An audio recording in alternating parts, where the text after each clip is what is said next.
আসসালামু আলাইকুম রহমতুল্লাহ। জি শাহেদ, ওয়ালাইকুম আশা আসসালাম করি ভালো। রহমতুল্লাহ। জি। জি, আমি বাংলাদেশ থেকে বলতেছিলাম, সাভার থেকে। আচ্ছা, মাশাআল্লাহ, বলেন। জি আমার প্রশ্নটি হলো জি আমার প্রশ্নটি হলো রামাদান মাসের শেষ দশকে এতিকাফ সম্পর্কে। যদি হুম। কেউ মানে 10 দিন এতিকাফ করতে না পারে, যদি 5 দিন বা 7 দিন করতে চায় তাহলে কি হবে? এতেকাফ 10 দিন যদি করে সেটি হচ্ছে নবী সাল্লাল্লাহু আলাইহি ওয়াসাল্লামের সুন্নাত। আল আশুর আখির, রমজানের শেষ দশক, রমজানের শেষ দশকের এতেকাফ নবী সাল্লাল্লাহু আলাইহি ওয়াসাল্লামের সুন্নাত। আর বাকি এই 10 দিন না করতে পেরে যদি কেউ একদিনও করে, একদিনের কিছু অংশ কয়েক ঘন্টাও করে, নিয়ত করে নিল যে মসজিদে এই সময়টা মসজিদে হারামে ঢুকলাম, মসজিদে নবীতে ঢুকলাম, অথবা আমি মসজিদে ঢুকলাম এই আসর থেকে মাগরিব, অনেক আইম্মা কেরাম বলেছেন সেটা ইতিকাফ, তার কতটুকু সওয়াব পাবে। কেউ 5 দিনে যদি করে 5 দিনের সওয়াব পাবে, ইতিকাফের বিধিবিধান গুলো মেনে চলবে। কিন্তু নবী সাল্লাল্লাহু আলাইহি ওয়াসাল্লামের সুন্নতি ইতিকাফ যদি পালন করতে হয় তাহলে শেষ দশকটা পুরোটাই করবে। আশা করি বুঝতে পারছেন। ইতিকাফ 3 ভাগে ভাগ করা যেতে পারে। এতেকাফ ফরজ, ফরজ এতেকাফ কি? মান্যতের এতেকাফ। আল্লাহ তো ফরজ করেনি এতেকাফ। মান্যত যদি করে আল্লাহ, যদি আমার বিদেশ আসা হয়, সৌদি আরবটা যেতে পারি, তা আমি মসজিদ হারামে বা মসজিদে নববীতে 10 দিনের এতেকাফ করবো, সে রমজান মাসে বা অন্য কোনো মাসে।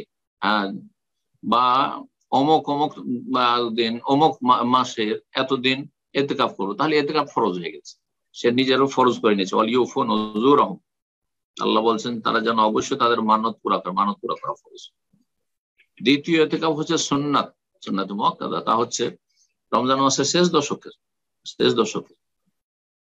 আর তৃতীয় এতেকাফ হচ্ছে নফল, সেটা 1 ঘন্টা 2 ঘন্টার হইতে পারে, আবার একদিনের হইতে পারে, একটা রাতের হইতে পারে, আর 3 দিনের হইতে পারে, 5 দিন 7 দিনেরও হইতে পারে, জোড় বিজোড়ও হইতে পারে, যতক্ষণ যে সময় দিতে পারবে। এতেকাফ শুরু করে দিলে যে ভঙ্গ করা যাবে এমন কথা নাই। এতেকাফ শুরু করেছে কিন্তু অসুস্থ হয়ে গেল, অথবা বাড়িতে স্ত্রী খুব অসুস্থ হয়ে গেছে, পরিস্থিতি এমন যে আমাকে এখন এতেকাফ ভঙ্গ করতে, কোনো অসুবিধা নেই, এতেকাফ ভঙ্গ করে 5 দিন 7 দিন করেছিল, তারপর আর কন্টিনিউ করতে পারলো না, চলে যাবে, সমস্যা নেই, যতটা করেছিল ততটা সওয়াব পাবে ইনশাআল্লাহ। আসসালামু আলাইকুম রাহমাতুল্লাহ। ওয়ালাইকুম আসসালাম ওয়া রাহমাতুল্লাহি ওয়া বারাকাতুহু। আমি ঢাকা বাংলাদেশ থেকে বলছি। আমার বলেন। প্রশ্ন হচ্ছে, মানে এখন বর্তমানে যে যে সিজার গুলা হয়, মানে বাংলাদেশের একজন সহি আকীদা আলেম বলছে, উনি বলছে যে যখন সিজার হয় বাচ্চাটা বের করার পর মানে নেফাসের ব্লাড সব বের হয়ে যায়, এরপরের থেকে নাকি নামাজ পড়া যায়। তো আমার এই ক্ষেত্রে প্রশ্ন যে এরপরে যে ব্লিডিংটা হয় এটা কি নেফাসের ব্লিডিং হিসেবে ধরবো, ধরে নামাজ তারপর রোজা থেকে বিরত থাকবো নাকি পড়বো? সিজার হলেও তারপরে যে ব্লিডিং হবে সেটা সে সিজারের যে যে ক্ষত রয়েছে সেখান থেকে নয়, বরং সেই রক্তটি জরায়ু থেকে বেরিয়ে আসছে গুপ্তাঙ্গ দিয়ে, সুতরাং সেটি নেফাস, সেটি হচ্ছে নেফাস।